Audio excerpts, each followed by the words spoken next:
Dearest listeners, there exists in this world a peculiar cruelty reserved exclusively for young ladies of fortune and breeding. The relentless scrutiny of one's reflection in an unforgiving looking glass. Today, your humble chronicler brings you the most extraordinary tale of a young woman who gazed into such a glass and found not vanity's usual concerns, but rather the unsettling whisper of a question that would alter the very course of her existence. But let us not rush, for the best stories, like the finest Madeira, must be savored properly. The spring of 1815 found Miss Eloise Grenville in the enviable position of being 21 years of age, possessed of considerable accomplishments, and situated as the beloved daughter of their graces, the Duke and Duchess of Waverley. That she was beautiful could not be disputed by even the most censorious matrons of the ton, though her beauty bore an exotic quality that set her apart from the pale, golden-haired young ladies who typically graced the drawing rooms of Mayfair.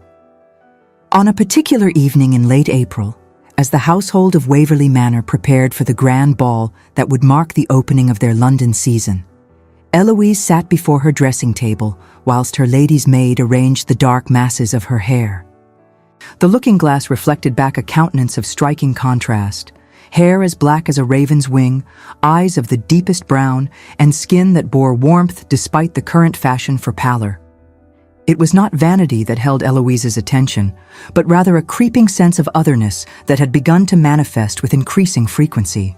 She found her gaze drifting to the miniature portrait of her grace that sat upon the vanity, the Duchess Catherine, with cornflower blue eyes and hair like spun gold, bearing not a single feature that found its echo in Eloise's own countenance.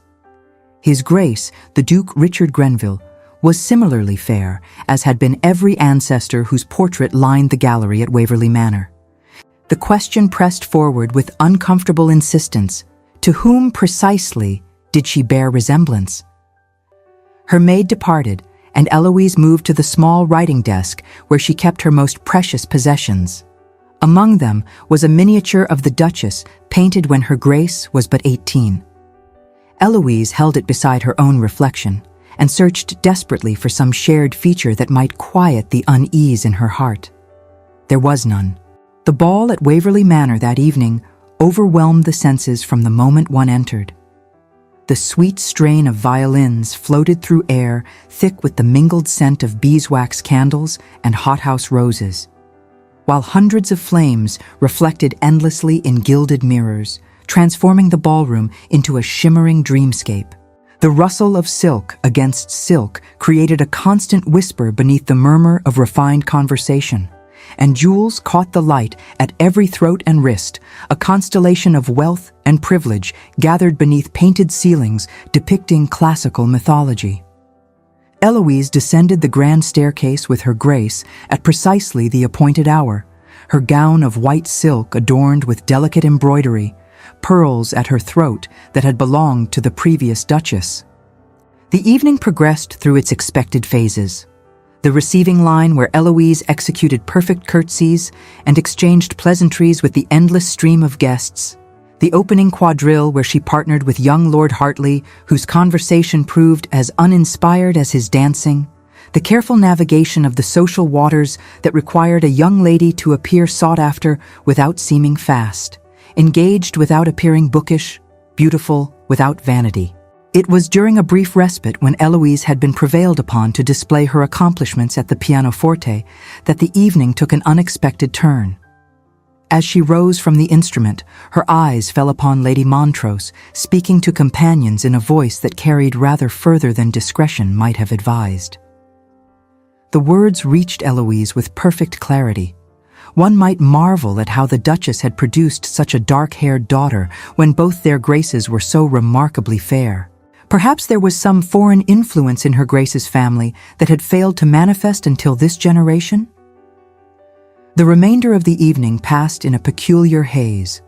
Lord Edmund Carstairs, a gentleman of some 35 years, whose persistence in pursuing her attention had become increasingly difficult to deflect, claimed her for 2 dances, the maximum permitted, a declaration of particular interest that did not escape notice.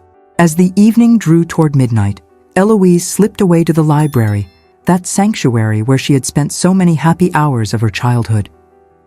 She moved to the shelves that held the leather-bound volumes of family records and drew down the book of lineage that covered the years of her birth. The pages revealed what she had begun to suspect. There were no entries marking her arrival as an infant. The first mention of Eloise Grenville appeared when she would have been perhaps 2 years of age, a notation that made no reference to birth or christening. She continued her search until she found what she sought, a letter, yellowed with age, tucked between pages. It was a hurried note in the handwriting of what appeared to be the Duke's estate steward from that era, making reference to the babe found at the gates and the decision of their graces to maintain the strictest discretion. The phrasing was businesslike, logistical rather than emotional, yet the implications were staggering. The rustle of silk at the doorway announced the Duchess. Her Grace crossed the room and stood beside Eloise near the shelves of family history, her expression holding love, certainly, but also apprehension and perhaps relief that a long-anticipated moment had finally arrived. Eloise spoke of what she had found, of questions growing in her mind, of the terrible need to understand who she truly was. Her Grace listened without interruption, and when Eloise's confession ended, the Duchess drew her into an embrace that spoke of love transcending the bonds of blood. She confirmed what the letter suggested. Eloise had been found as an infant of perhaps 3 months, abandoned with only the finest shawl and a note begging whoever found her to provide care that her mother could not. The Duchess spoke of her own grief that year, of the daughter she had born and lost within hours, of the emptiness that had threatened to consume her. Finding Eloise had seemed a gift from Providence itself. They had raised her as their own because, her Grace insisted with fierce tenderness, she was their own in every way that mattered. The revelations ought to have brought comfort, yet Eloise found herself caught between gratitude and a desperate hunger to know where she had come from, who had given her life before abandoning her. The Duchess did not attempt to dissuade her from seeking answers. Instead, she offered information long kept in reserve. The night Eloise had been found was forever seared into her Grace's memory. March of 1794, bitterly cold, with the infant wrapped in a shawl of extraordinary quality. There had been a note signed only with the initial V, and a small silver locket bearing the same initial. These items had been preserved. The Duchess would give them to Eloise, along with her blessing, to seek whatever answers she needed. As they returned to the ballroom, her Grace offered one final piece of information. Lord Sebastian Marlowe, the Duke's nephew and Eloise's childhood companion, would be returning to Waverley Manor on the morrow after an absence of 6 years. The morning following the ball brought weather that matched Eloise's turbulent emotions. Gray skies threatening rain, wind stripping early blossoms from trees. She rose early despite the late hour at which the ball had concluded, unable to settle to any of her usual occupations. She found herself drawn to the windows overlooking the circular drive, watching with intensity she could not explain for Sebastian's arrival. It was approaching 11:30 when the sound of carriage wheels drew her to press closer to the glass. The gentleman who emerged from the traveling coach struck Eloise with the force of physical impact. This was not the youth she remembered, not the 18-year-old who had departed with promises to write. This was a man in the full prime of his 24 years, tall and broad-shouldered, his face having lost the softness of youth. Even from her vantage point, she could see his countenance bore an expression of carefully controlled emotion. Her heart was beating with uncomfortable rapidity, a response she could not entirely attribute to mere curiosity. She stepped back from the window, pressing her hands to flushed cheeks and commanding herself to composure. It was not until afternoon tea that she was obliged to make her appearance. The Duke and Duchess were present, lending formality that prevented any easy renewal of old friendship. Sebastian rose immediately upon her entrance, executing a bow that would have satisfied the strictest arbiter of etiquette. When he straightened and his eyes met hers, Eloise felt something shift in the very air between them. His eyes were gray, the color of storm clouds, and they held hers for a moment that stretched beyond propriety before he looked away. He spoke her name, and the sound of it in his deeper, more mature voice sent an inexplicable shiver down her spine. The conversation that followed was everything stilted and unnatural. The Duke remained distant, his manner holding coolness that suggested lingering displeasure over Sebastian's long absence. The dinner that followed was a performance of tense silence. The only sound was the click of silver against porcelain, echoing in the space between unspoken words. The Duke spoke only to the Duchess in a formal tone that effectively excluded his nephew from the conversation. Sebastian, in turn, kept his gaze fixed on his plate, as if the answer to some intractable problem might be found there. The gentleman did not join them. Eloise retired early, pleading fatigue, though in truth she felt restless. Sleep brought dreams of gray eyes and half-remembered laughter. The breakfast room the next morning was not empty as expected. Sebastian stood at the sideboard, and at her entrance, he turned with an expression suggesting he was as surprised by her early rising as she was by his presence. For a moment, they simply looked at one another, and in that moment, Eloise felt the weight of years fall away. This was Sebastian, despite the changes time had wrought. There was something in his eyes, recognition, pleasure, and something else, that made her heart lift. What followed was careful conversation between two people who had once been close, but now found themselves uncertain. Yet beneath mundane topics, Eloise sensed something else, a current of awareness that had not existed in their childhood friendship. She found herself acutely conscious of his physical presence. When he moved to hold her chair, his hand briefly brushed her shoulder, and the contact sent inappropriate warmth through her entire being. When he passed her the marmalade, their fingers touched for the briefest instant, and she nearly dropped the silver pot. This would not do. This was her cousin, or rather, the young man she had been raised to believe was her cousin. Such awareness was entirely improper and must be subdued immediately.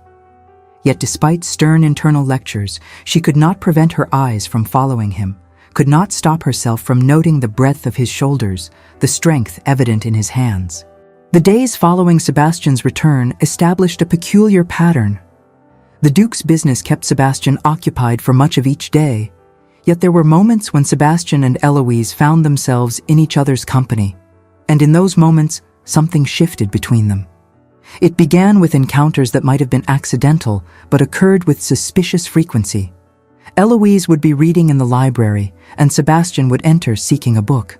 She would be walking in the gardens, and he would appear around a hedge. She would be practicing pianoforte, and he would pause in the doorway, listening with attention that made her fingers stumble over notes she had played flawlessly 1,000 times. One must confess that Eloise was not entirely innocent in these encounters. She found herself choosing the library over her sitting room with increasing frequency, selecting walking routes that passed by the study windows, practicing music at hours when Sebastian was likely at liberty. It was on the 4th day after Sebastian's return that their careful circling came to a head. Eloise had retreated to the library in late afternoon, seeking privacy to examine the items the Duchess had given her: the silver locket, the fine shawl, and the note. She sat in the window seat, afternoon light falling across the yellowed paper as she traced the letters.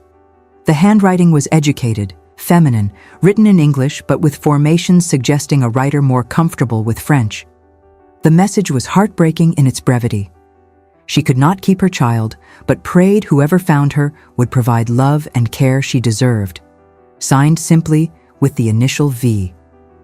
Eloise was so absorbed she did not hear the door open, did not realize she was no longer alone until Sebastian's voice, quiet and gentle, asked whether she was quite all right. She startled violently, nearly dropping the fragile paper, and looked up to find him standing near with an expression of concern. For a moment she considered dissembling, but something in his eyes made her want to tell the truth. The truth came tumbling out in a rush. The looking glass and Lady Montrose's remarks, the family albums and missing miniatures, the letter and the Duchess's revelation. She told him about the shawl and locket and the terrible, wonderful, frightening reality that she was not who she had always believed herself to be. Sebastian listened without interruption, moving closer until he stood directly before her window seat. When she finally fell silent, her breath coming quickly, he did something that breached every rule of propriety but felt entirely natural. He reached out and wiped away a tear trailing down her cheek. His thumb was warm against her skin, the touch gentle beyond measure, and in that moment, Eloise felt something fundamental shift.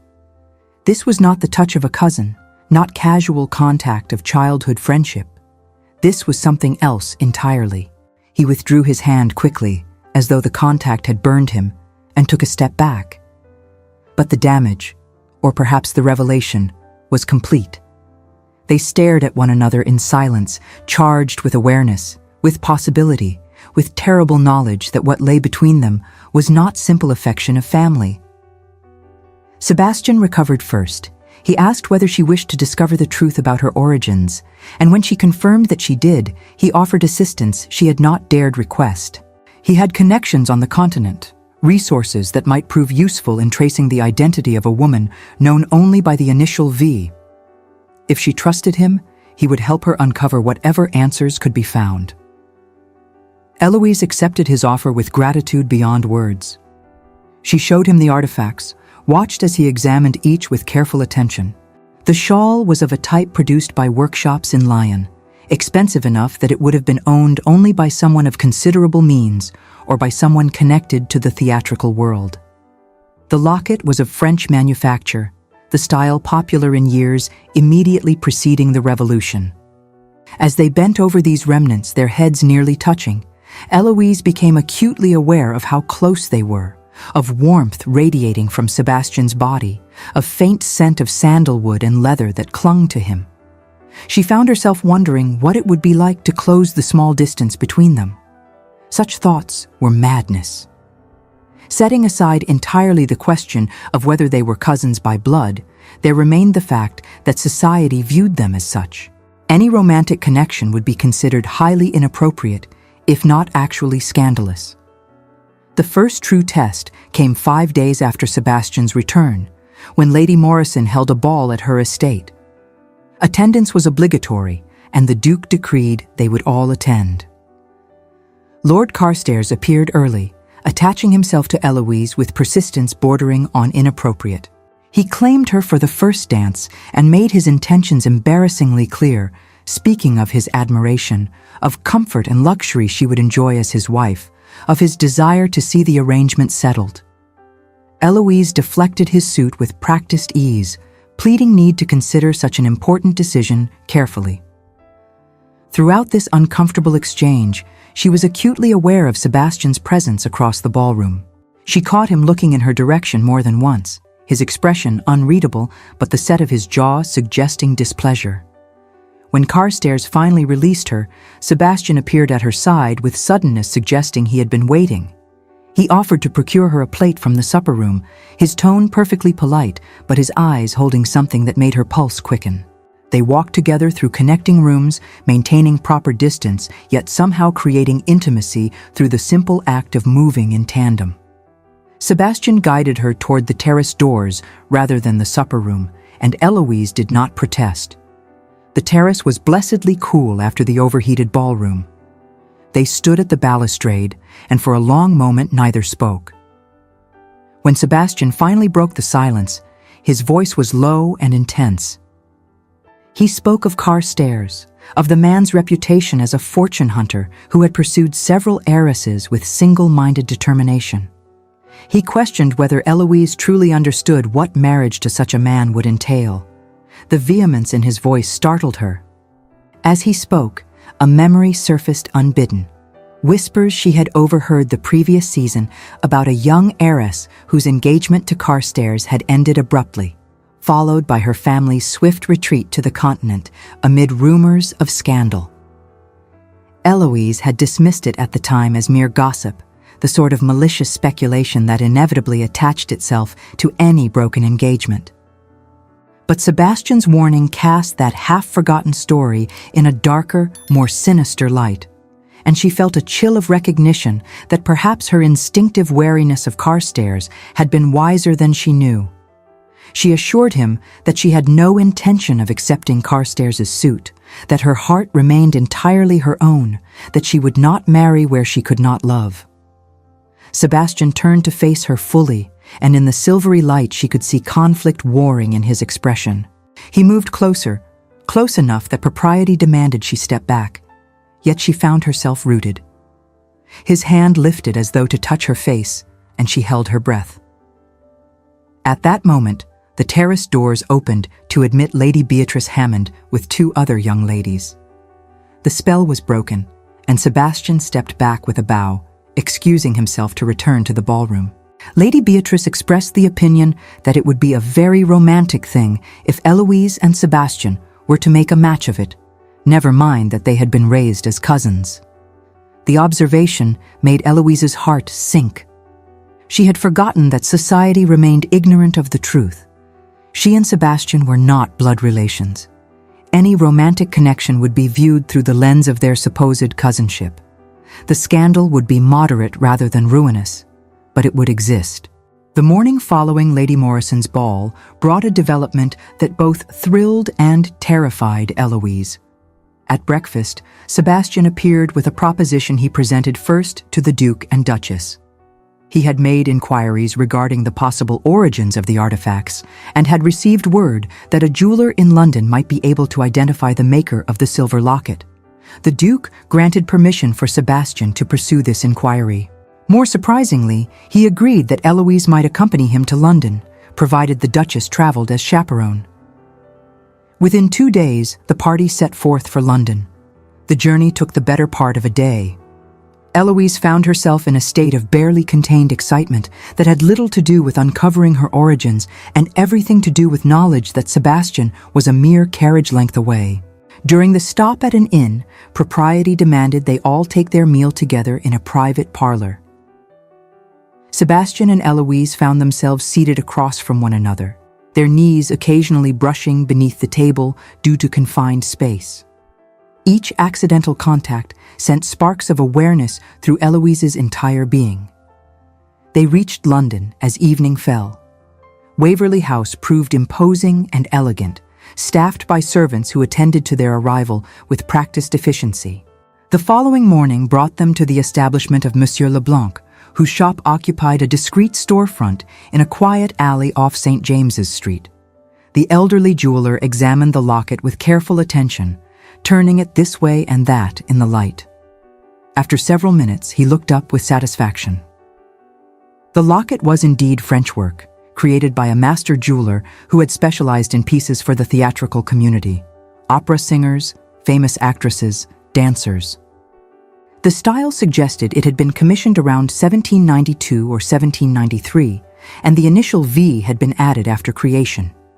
He suggested that if the locket had been connected to the theatrical world, then records kept by the King's Theatre might contain information about performers whose names began with V. By early afternoon, they found themselves in dusty archives of the King's Theatre, surrounded by ledgers chronicling decades of performances. The Duchess excused herself to pay calls, leaving Eloise and Sebastian alone, save for the elderly clerk. They worked in companionable silence, each taking a stack of ledgers. Eloise found herself acutely aware of Sebastian's presence across the small table, of the sound of pages turning, of his occasional murmurs.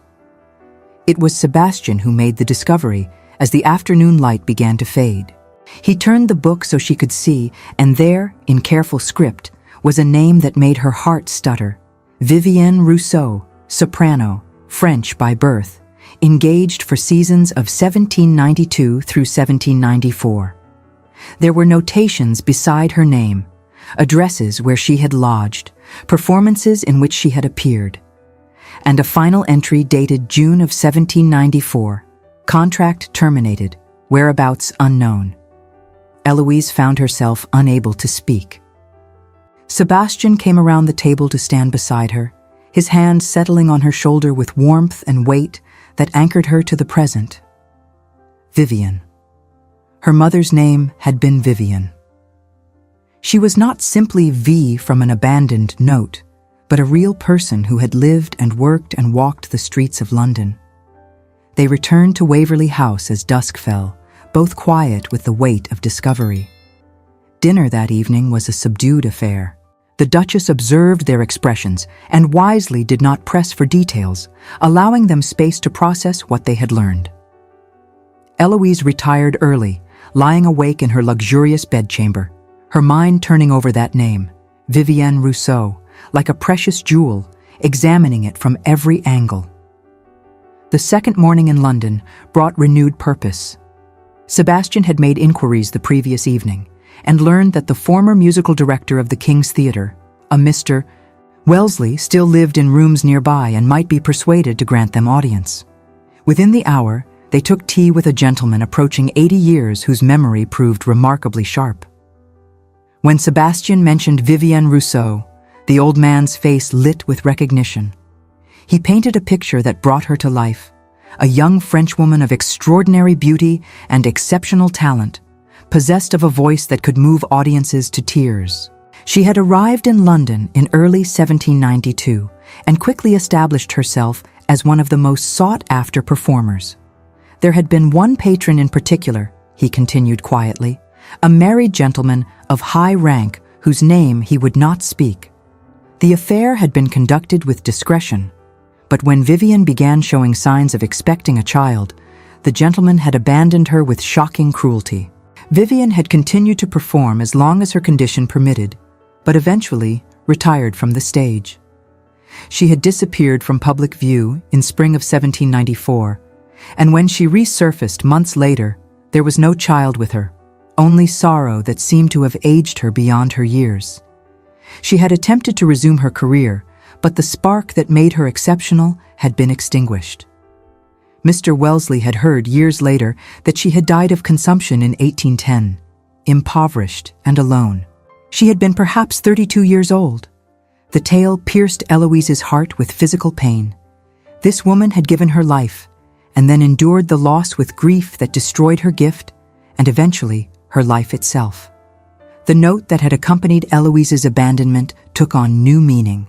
This had not been callous rejection, but an act of desperate love.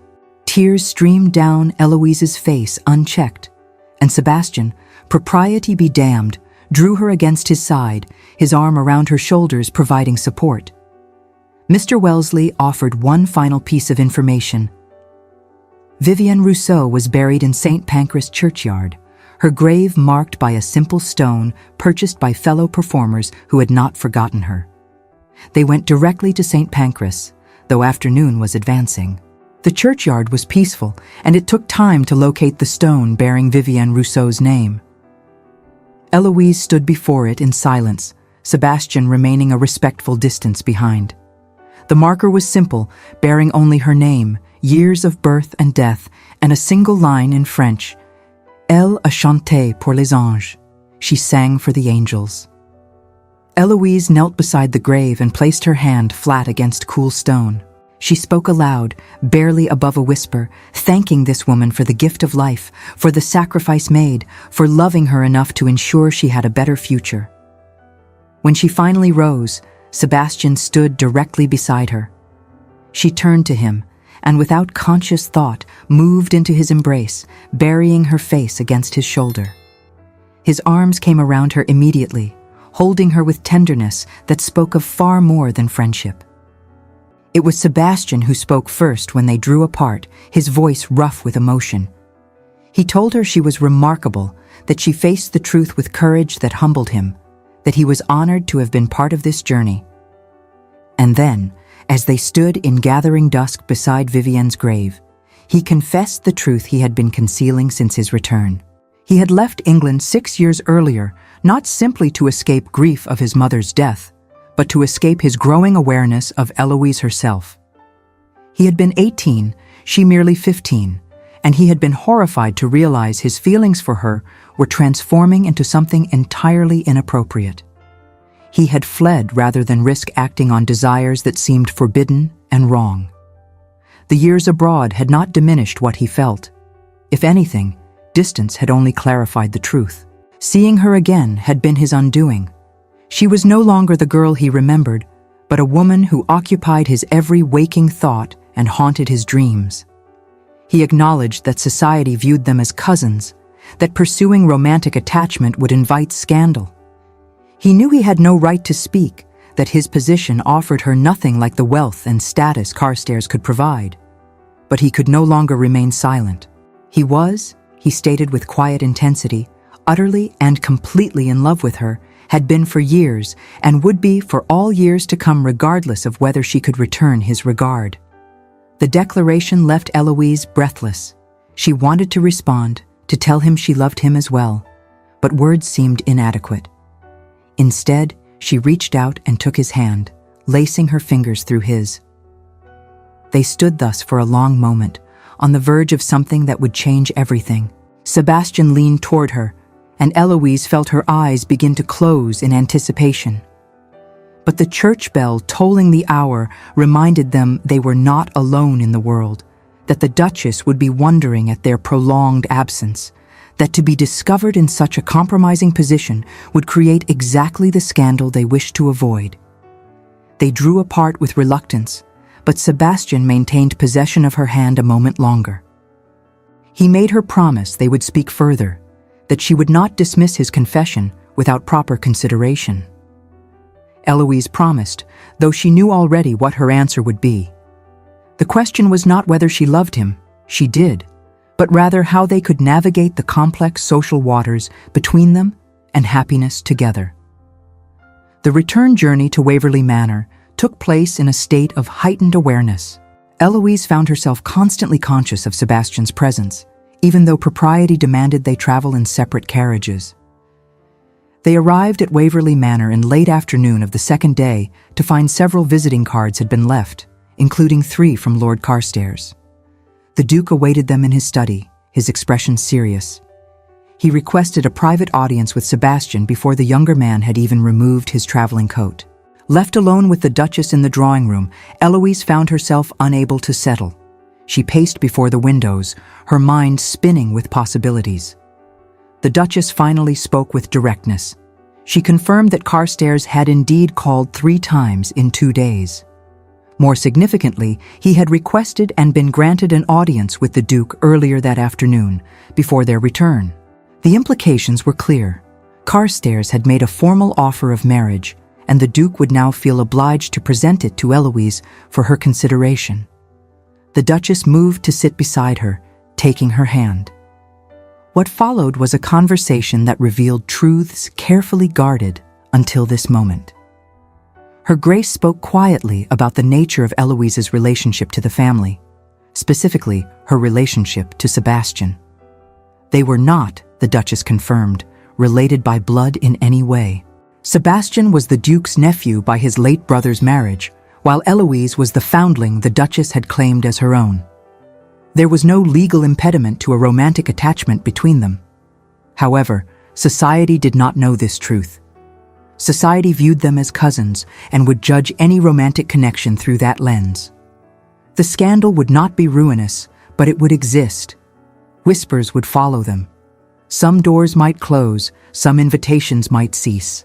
The Duchess made no recommendation. She simply laid out realities, then added one final observation.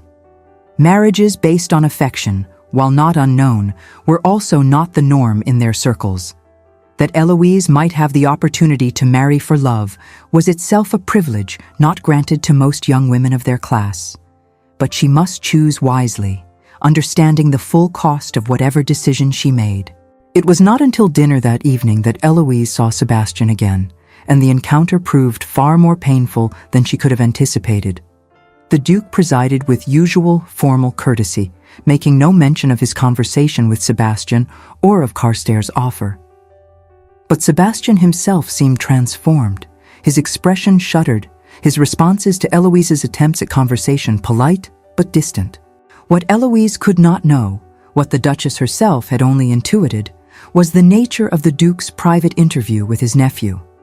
His Grace, believing sincerely that he was acting in Eloise's best interests, had not merely informed Sebastian of Carstairs' offer. He had spoken at length about the advantages such a match would bring: security, status, freedom from the whispers that would inevitably follow a union between supposed cousins. He had suggested, with the subtle pressure that only a duke and guardian could apply, that if Sebastian truly loved Eloise, he would not stand in the way of such an advantageous settlement.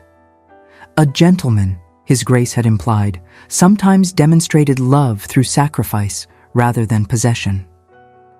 The warmth that had existed in London seemed to have evaporated under the weight of the Duke's expectations, replaced by formality that felt like a physical blow to Eloise.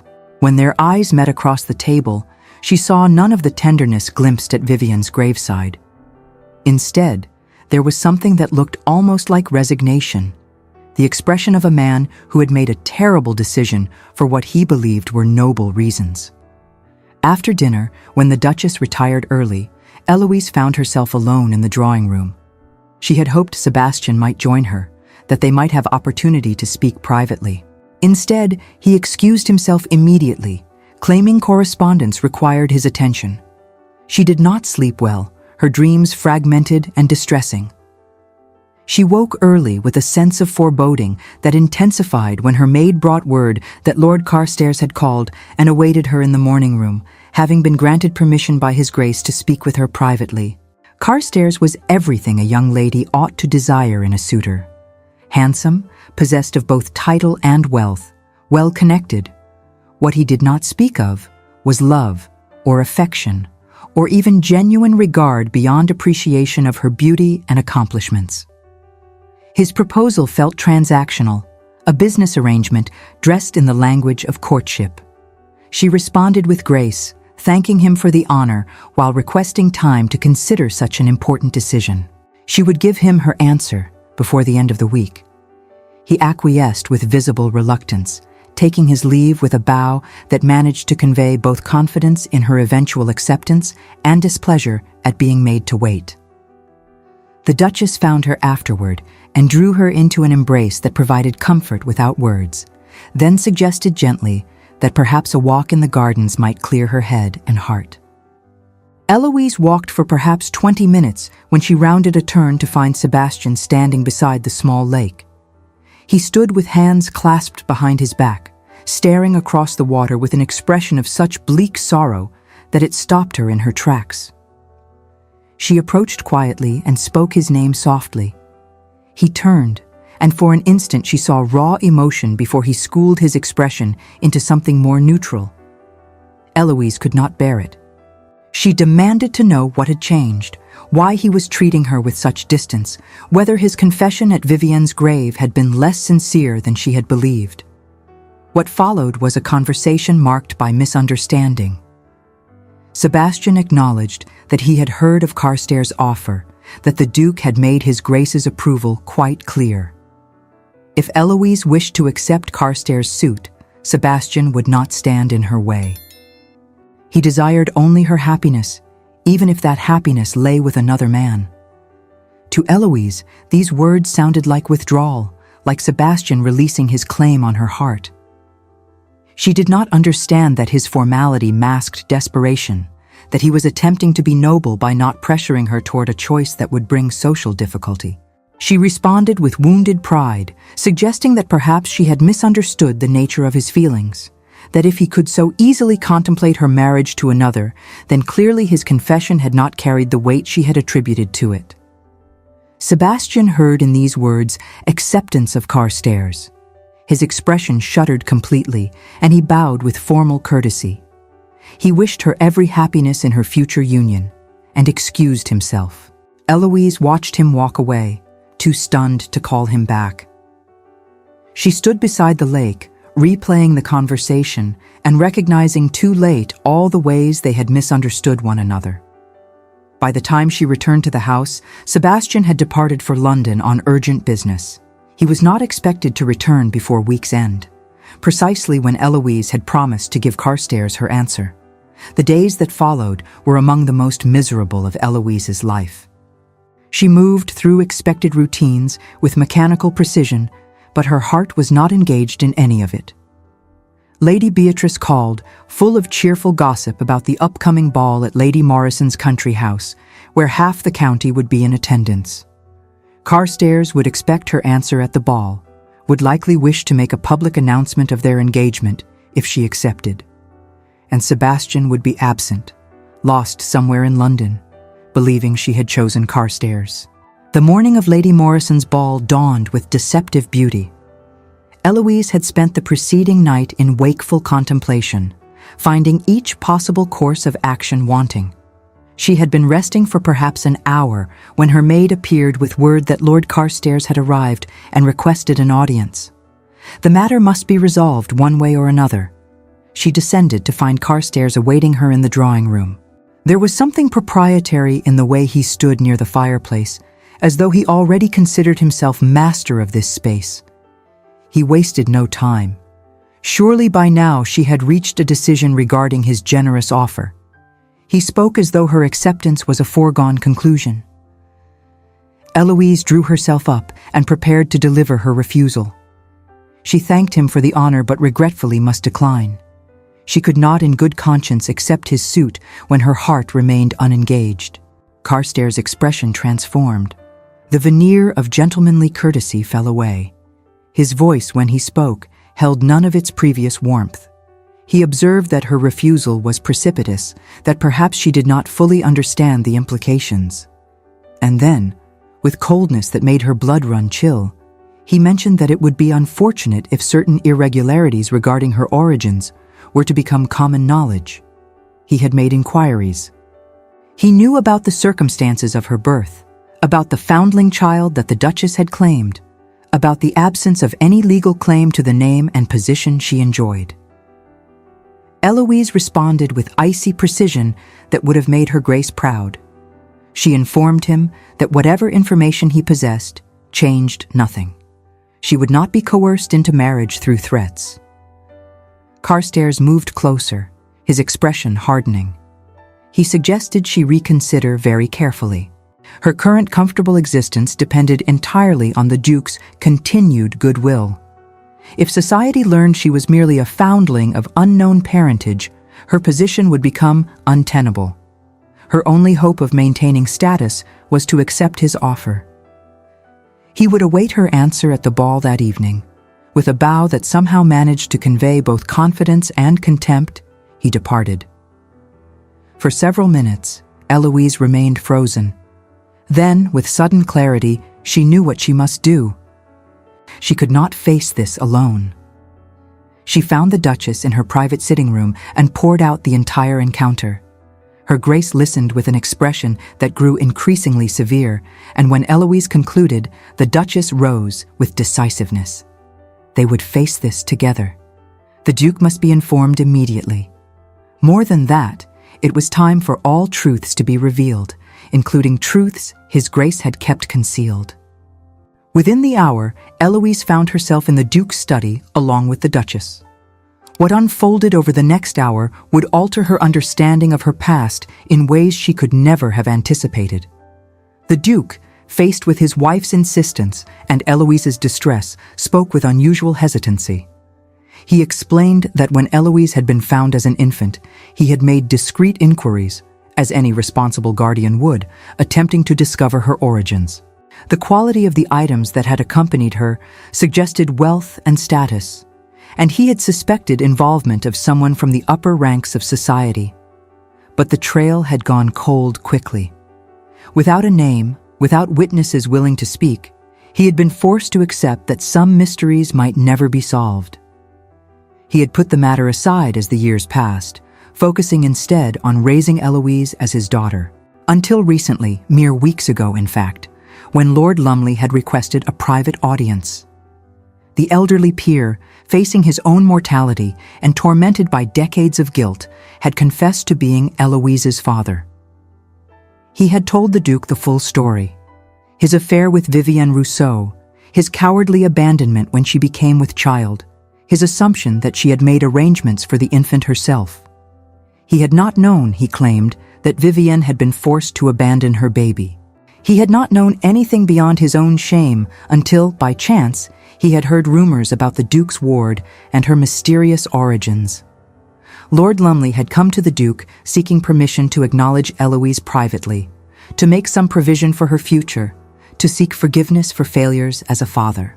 His Grace had been considering how to approach this delicate subject, how to tell Eloise and the Duchess this shocking news, how to verify Lumley's claims, how to protect Eloise from potential fortune hunters who might see her newly discovered connection as opportunity, when Carstairs' investigation and subsequent blackmail had forced the matter into the open.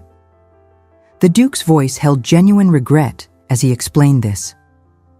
He had wanted to give Eloise time, to present the information gently, to allow her to process her discoveries about Vivian before adding this new layer of complexity. Instead, circumstances had stripped away his ability to control the revelation. As the Duke spoke, the Duchess's hand tightened around Eloise's with almost painful force. Upon her Grace's countenance, there was no shock, no sense of betrayal at having been kept ignorant of Lord Lumley's recent confession, only an intensification of the fierce protectiveness that had always defined her love for Eloise. If anything, the revelation of a biological father seemed only to solidify the Duchess's own claim, earned not through blood, but through 2 decades of devoted care, to the title of mother. The words the Duke spoke seemed to reach Eloise from a great distance, each one falling into the stunned silence of her mind like stones dropped into deep water. A low buzzing began in her ears, and the familiar study, with its leather-bound volumes and rich tapestries, where she had spent countless hours reading while the Duke attended to correspondence, suddenly appeared strange and unfamiliar, as though she were seeing it for the first time through eyes that no longer recognized anything as certain. The Duchess took her hand and spoke with fierce tenderness. Whatever Carstairs believed he could accomplish through threats, he was mistaken. The family would stand together, would face down any scandal, would not allow Eloise to be coerced into marriage through fear. As they sat in the study, united in their determination, the door opened to admit an unexpected visitor. Sebastian stood in the entrance, travel-stained and exhausted, his expression transforming to alarm as he took in Eloise's pale face and the grim determination evident in both the Duke and Duchess. He had returned early from London, unable to bear remaining away when Eloise faced giving her answer to Carstairs. Whatever his own feelings, whatever misunderstandings lay between them, he would not leave her to face such a momentous decision without support. The Duke related the morning's events in terse sentences. As the tale unfolded, Sebastian's expression darkened with fury. When his Grace concluded, Sebastian turned to Eloise with eyes that burned with intensity. He crossed the room in 3 strides and dropped to one knee before her chair, propriety abandoned entirely. He took her hands in his, heedless of the Duke and Duchess witnessing this display, and spoke with passion that left no room for misunderstanding. He loved her, had loved her for years, and would love her until his dying breath. He had no fortune to match Carstairs, no grand estate, nothing but himself, and a heart that beat solely for her. But if she would have him, if she could find it in herself to accept him, despite the moderate scandal their union might cause, he would spend every day of his life ensuring she never regretted choosing him. He acknowledged the confusion of their last conversation, took full responsibility for the misunderstanding. He had been trying to be noble, to give her freedom to choose the advantageous match without pressure from him. He had been a fool, and he begged her forgiveness. And then, with a glance toward the Duke and Duchess that sought permission even as he proceeded, he asked Eloise to be his wife. Eloise, tears streaming freely, could not speak past the emotion that closed her throat. Instead, she nodded emphatically, her hands tightening on his. Sebastian rose and drew her into his arms, and for a moment the Duke's study faded away. There was only this: the warmth of his embrace, the solid reality of his presence, the knowledge that whatever challenges lay ahead, they would face them together.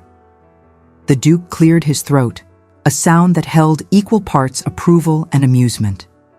He observed that this was highly irregular, that proper courtship had not been observed, that half the county would have opinions about cousins marrying. And then, with warmth that Eloise had rarely heard from him, he gave his blessing. The Duchess was openly weeping, her face radiant with joy. She confirmed what she had told Eloise. There was no blood relation between them, no legal impediment, nothing but social convention that might object. What remained was the matter of Carstairs and the ball that evening. They could not allow him to continue in his belief that Eloise would accept his suit or that his threats held power. Sebastian, still holding Eloise, suggested with quiet steel that perhaps Lord Carstairs needed to understand that Eloise was not without protectors, that his attempts at coercion would not be tolerated. The Duke agreed, and what followed was a planning session that mapped out precisely how the evening would unfold. They would attend the ball as a united family, would present an unshakable front, would ensure Carstairs understood his defeat before he could make his threats public. And if scandal came regardless, if society chose to judge them harshly for Sebastian and Eloise's union, they would weather it together, secure in the knowledge that their choice was made from love rather than obligation. As the family dispersed to prepare for the battle that lay ahead, the Duke retired briefly to his study. A messenger was dispatched to London, carrying a note for Lord Lumley. The message was succinct, detailing the blackmail and the imminent public confrontation at Lady Morrison's ball. The Duke made no request. He simply presented his lordship with the opportunity to defend the blood of his blood. The choice to attend would be entirely Lord Lumley's. As afternoon advanced and preparations began, Eloise found herself alone with Sebastian in the garden. They walked hand in hand, speaking quietly of the future they would build together. Sebastian told her of his plans. He had used his time abroad to make investments that had proven successful. He could not offer her the luxury Carstairs promised, but neither would she want for necessities. More importantly, he offered her partnership, respect, freedom to be herself. Eloise responded that she had never desired luxury for its own sake, that the modest means Sebastian described sounded like riches beyond measure when accompanied by love. She spoke of her own desires, to honor Vivienne's memory in some meaningful way, perhaps by establishing support for women in difficult circumstances. As evening approached, Sebastian caught her hand one final time. He drew her into the shadow of an alcove and kissed her with a tenderness that made her knees weak and her heart sore. It was her first kiss, and it was everything, sweet and searching, promising everything and demanding nothing. When they finally drew apart, Sebastian touched his forehead to hers and whispered a promise that no matter what occurred at the ball, she was his and he was hers, now and forever. Lady Morrison's ball was already well underway when the party from Waverley Manor arrived, their entrance timed to ensure maximum impact. The Duke led the way with his Duchess, both wearing expressions of aristocratic composure. Behind them came Sebastian and Eloise, walking side by side in a manner that immediately drew every eye. One must confess that they made a striking couple. The way they moved together, the subtle synchronization of their steps, the awareness evident in every glance, announced to anyone with eyes to see that something significant had shifted. The ballroom fell into one of those peculiar silences. Conversations died mid-sentence as guests turned to stare. Lady Morrison herself advanced with an expression that mixed delight at drama about to unfold with concern about potential scandal occurring under her roof. Lord Carstairs stood near the refreshment table until the sudden hush alerted him to new arrivals. When he turned and saw Eloise on Sebastian's arm, his expression transformed. Surprise, displeasure, calculation, and finally cold fury concealed beneath polite greeting. He approached, bowing first to the Duke and Duchess before turning attention to Eloise. His words were perfectly proper, his inquiry about her health impeccable. But his eyes held a warning, a reminder of threats he had made. Eloise met his gaze without flinching. She responded with equal courtesy, then, with deliberate intent, introduced Sebastian as her affianced husband. The words fell into the assembled company like a stone into still water. Whispers erupted immediately. Cousins marrying, how extraordinary, how irregular was such a thing quite proper.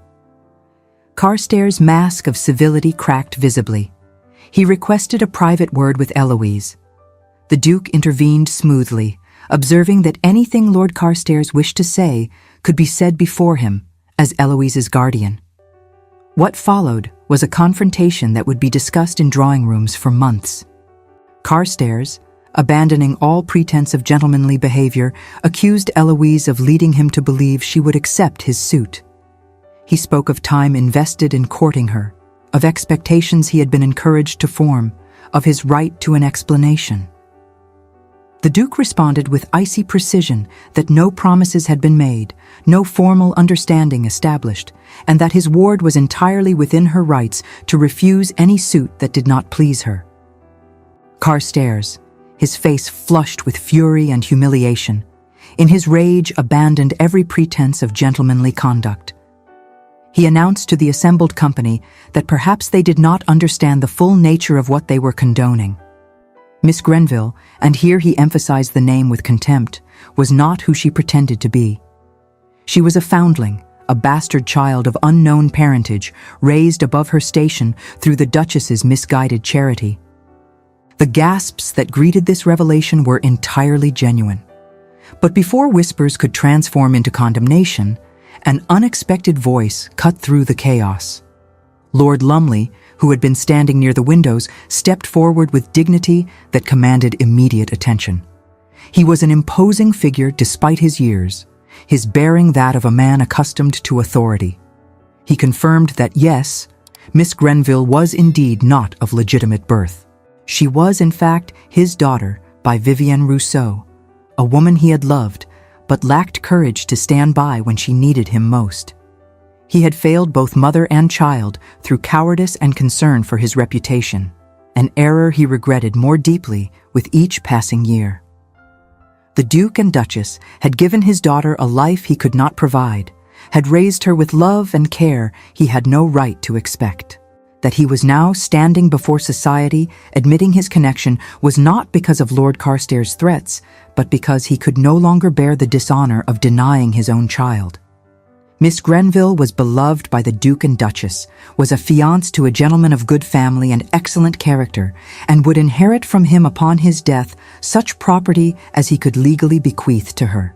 Any man who thought to use the circumstances of her birth as leverage for coercion was beneath contempt.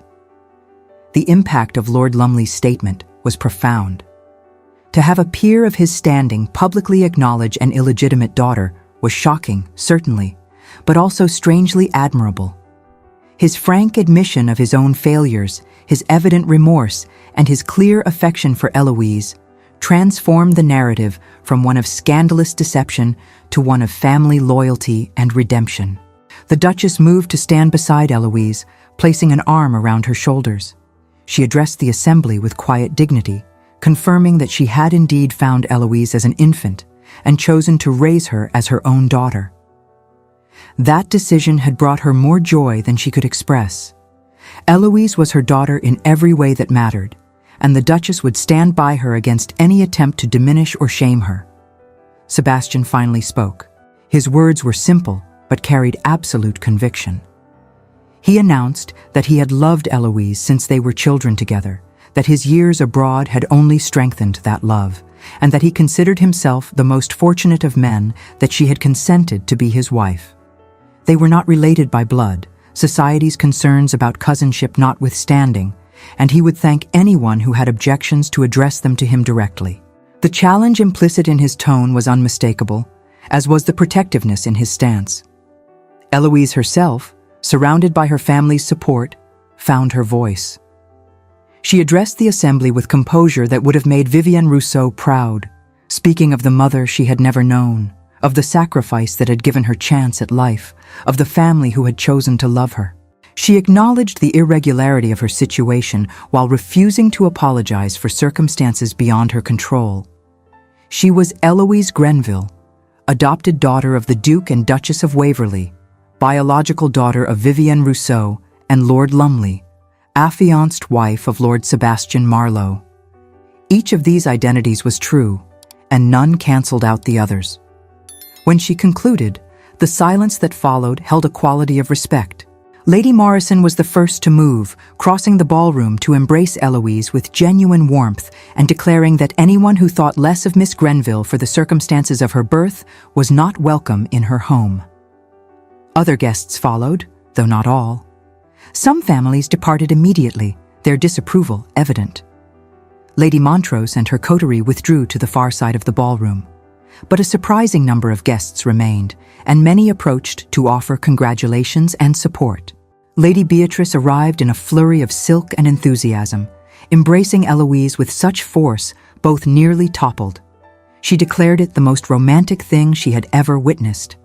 Lord Carstairs himself had vanished during the confrontation. But word would soon spread about his behavior, about his attempt to coerce an innocent young woman through blackmail.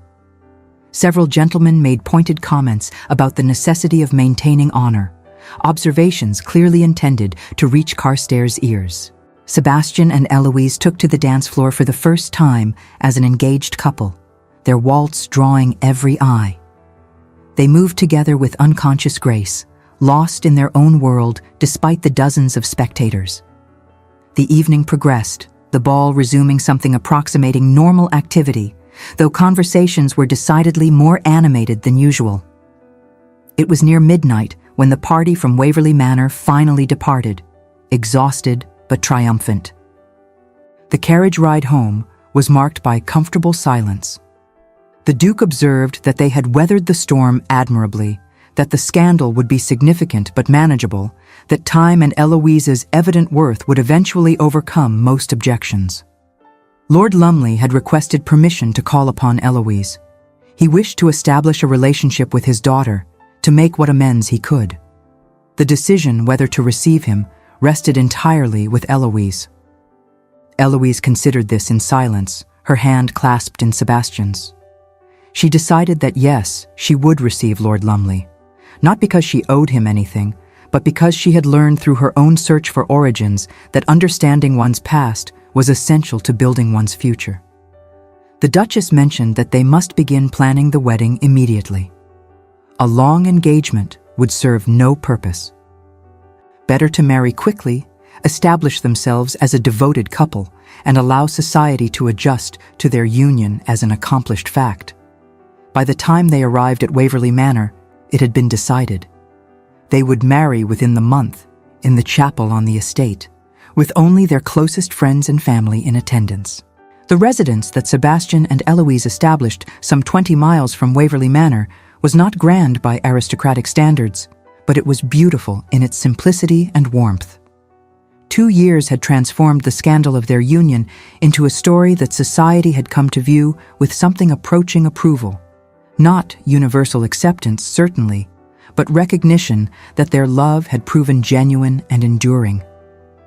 Eloise sat in the nursery of their modest manor house, her infant son cradled in her arms, while Sebastian stood by the window watching the sun set over their gardens. The baby, named Richard for his grandfather and bearing the middle name Vivian in honor of the grandmother he would never know, slept peacefully, his tiny fist curled against her bodice, his breathing steady and soft. The Vivian Rousseau Memorial Fund had become Eloise's great passion, providing assistance to women in theatrical professions who found themselves in difficult circumstances. The Duchess had been instrumental in establishing the fund's credibility, lending both her name and considerable financial support. Even some of the matrons who had initially disapproved of Eloise's irregular birth had been moved by the charity's mission, recognizing in it both compassion and practical good sense. Lord Lumley had indeed become part of their lives, a tentative but growing relationship that brought him visible peace in his final years. He doted on his grandson with the devotion he had denied his own daughter, attempting through this new generation to make amends for failures of the past. Eloise had found that she could not hate this man who had abandoned her mother. She could only feel sadness for all that had been lost to fear and social convention. The Duke and Duchess visited regularly, their pride in Eloise evident in every interaction. Her Grace had been proven correct in her assertion that blood mattered less than love, and even His Grace, initially so concerned with propriety and social standing, had softened considerably when faced with evidence of his adopted daughter's happiness. He had privately apologized to Sebastian for the pressure he had applied during that conversation before the ball, acknowledging that his attempt to guide his nephew toward nobility had nearly destroyed the very happiness he claimed to seek for Eloise. Society had adjusted, as society always did. Some families never reconciled themselves to the circumstances of Eloise's birth or the irregularity of cousins marrying, but others, particularly younger members of the Ton, found their story romantic rather than scandalous. Lady Jersey had been true to her word, receiving them at Almack's and making clear through her patronage that they were not to be ostracized. As darkness settled over the countryside and the baby stirred in Eloise's arms, Sebastian crossed the room to sit beside his wife. He touched his son's cheek with gentle fingers, then leaned over to kiss Eloise with the tenderness that had never diminished in 2 years of marriage. Outside, stars began to appear in the darkening sky, the same constellations Sebastian had taught her to identify when they were children. Through the nursery window, she could see them emerging one by one, ancient patterns that had guided travelers for millennia, constant and unchanging despite all the tumult of human lives below. The weight of her son in her arms was real and present, grounding her in this moment. Sebastian's hand found hers, his fingers warm and familiar, and she laced her own through his with the ease of long practice. The room smelled of lavender and milk, and the beeswax candles that burned low in their sconces, casting soft shadows that danced gently on the walls. There were no questions anymore, no restless searching in mirrors for features that did not match the family portraits. She knew where she had come from Vivian's desperate love, from Catherine's healing grief, from a convergence of tragedy and grace that had given her life twice over. And she knew where she belonged, here, in this quiet room with her husband and child, in this modest house that held more warmth than any palace, in this life built not on bloodlines or social standing, but on the simple, revolutionary choice to love and be loved in return. The mirror on the nursery wall reflected back not a young woman lost and searching, but a mother secure in her place, a wife content in her choice, a woman who had found in seeking truth not destruction, but liberation. There were no more questions in that reflection, only the quiet certainty of a heart, finally, completely at home. And so another tale of hearts united reaches its blessed conclusion. Love, it seems, finds a way even through the strictest conventions of proper society.